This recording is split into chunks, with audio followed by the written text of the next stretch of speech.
কেন্দ্ৰীয় নেতৃত্বৰ সন্মুখতে উত্তাল ৰাজীৱ ভৱন।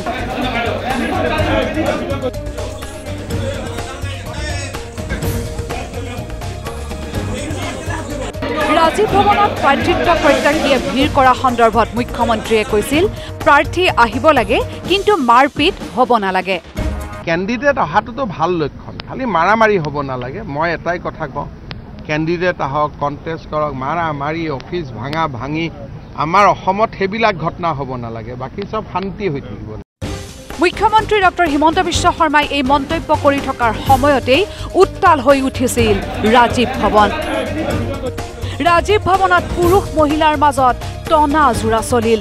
প্ৰদেশ কংগ্ৰেছৰ তত্ত্বাৱধায়ক জিতেন্দ্ৰ সিঙৰ উপস্থিতিত ৰাজীৱ ভৱনত কংগ্ৰেছৰ সংসদীয় কমিটিৰ বৈঠক চলি থকাৰ সময়তেই এই হুলস্থুলীয়া পৰিস্থিতিৰ সৃষ্টি হ'ল। অবাঞ্ছিত পৰিস্থিতি উদ্ভৱ হোৱাৰ পাছতো ৰাজীৱ ভৱনত একো হোৱা নাই বুলি গা এৰা মন্তব্য দিলে কংগ্ৰেছৰ নেতাই। ৰাজীৱ ভৱনৰ ওপৰত যেতিয়া মিটিং চলি আছিল, তলত তেওঁলোকৰ মাজত কিবা ব্যক্তিগত কিবা লেনদেন লৈ বা ব্যক্তিগত কিছু কথা বাৰ্তা লৈ তৰ্কাতৰ্কি হৈ আছিল। কিন্তু কিয় হঠাৎ উত্তপ্ত হ'ল ৰাজীৱ ভৱন? ৰাজীৱ ভৱনৰ হুলস্থলীয়া পৰিস্থিতিৰ ৰহস্য কি? ৰাজীৱ ভৱন কিয় উত্তপ্ত হ'ল? এই সন্দৰ্ভত ৰহস্য ভেদ কৰিলে বিজেপি বিধায়ক দিগন্ত কলিতাই। এনেকুৱাতো কংগ্ৰেছ ভৱনত সদায় চলি থাকে। আমি যেতিয়া কংগ্ৰেছত আছিলোঁ তেতিয়াও এনেকুৱাই আছিল।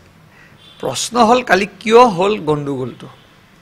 আচলতে গোটেই কথাখিনি আচলতে তেওঁলোকে আচল কথা কোৱা নাই আপোনালোকক। বুধবাৰে AIUDFৰ জ্যেষ্ঠ নেতা হাফিজ ৰছিদ আহমেদ চৌধুৰীয়ে যোগদান কৰিলে কংগ্ৰেছ দলত। ইতিমধ্যে কংগ্ৰেছ হাইকমাণ্ডে চূড়ান্ত কৰিছে যে হাফিজ ৰছিদ চৌধুৰীকে দিয়া হ'ব কৰিমগঞ্জ লোকসভা সমষ্টিৰ বাবে প্ৰাৰ্থিত্ব। এই খবৰ ৰাজহুৱা হোৱাৰ পাছতেই ক্ষোভৰ সৃষ্টি হ'ল তৃণমূল কৰ্মীৰ মাজত।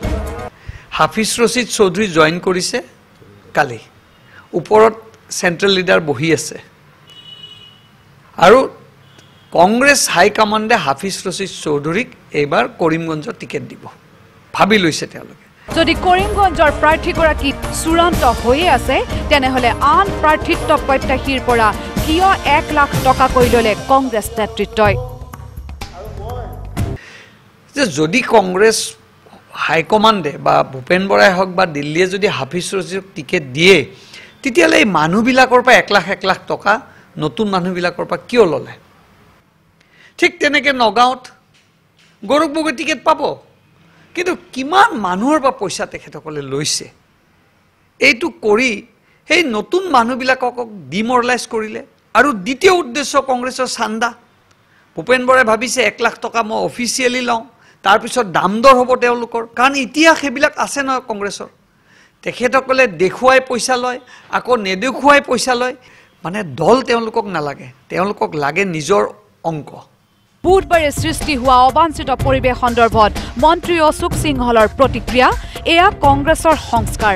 মহিলাক সন্মান দিবলৈ নাজানে কংগ্ৰেছ দলে। ঘটনাটো ঘটিছে, হাতাহাতি হৈছে, চুলি টানাটানি হৈছে, মহিলাক অপদস্থ কৰিছে। এইটো কংগ্ৰেছৰ পৰম্পৰা। এই যুদ্ধখন পৰম্পৰাৰ যুদ্ধ, এই যুদ্ধখন সংস্কাৰৰ যুদ্ধ, এই যুদ্ধখন সংস্কৃতিৰ যুদ্ধ। আৰু তাত আমি কংগ্ৰেছী সংস্কৃতিক পৰাভূত আৰু পৰাস্ত কৰিম। আনহাতে AIUDF বিধায়ক ৰফিকুল ইছলামৰ মতে মহিলাক লৈ টনাজোৰা এয়া ৰাজীৱ ভৱনৰ পৰা এক অশুভ বাৰ্তা আহিছে। অৱশ্যে য'ত পইচাৰ খেল ত'ত কাজিয়া হ'বই বুলি তাৎপৰ্যপূৰ্ণ মন্তব্য বিধায়ক ৰফিকুল ইছলামৰ। মহিলাক লৈ টনাজোৰা এইটো কিন্তু দুৰ্ভাগ্যজনক, বেয়া কথা। মহিলা এগৰাকী আহিছে, তাক টনাজোৰা কৰি আছে, কোনোবা লৈ গৈ আছে ভিতৰৰ ফালে, চব এনেকৈ হুলস্থুলীয়া এটা পৰিৱেশ। এইটোতো বেয়া মেছেজ যায়। এতিয়া পইচাৰ খেল য'ত হ'ব তাতেই চব হ'ব। এতিয়া এক জেগাত এজনক টিকেট দিব, 10জনে 10 লাখ টকা আৰু জমা ল'ব, সেইসকলৰ পৰা পইচা ল'ব। তো এইবিলাক লৈ চাই থাকক না, অনাগত দিনত আৰু বেছি কাজিয়া হোৱাৰ সম্ভাৱনা থাকে।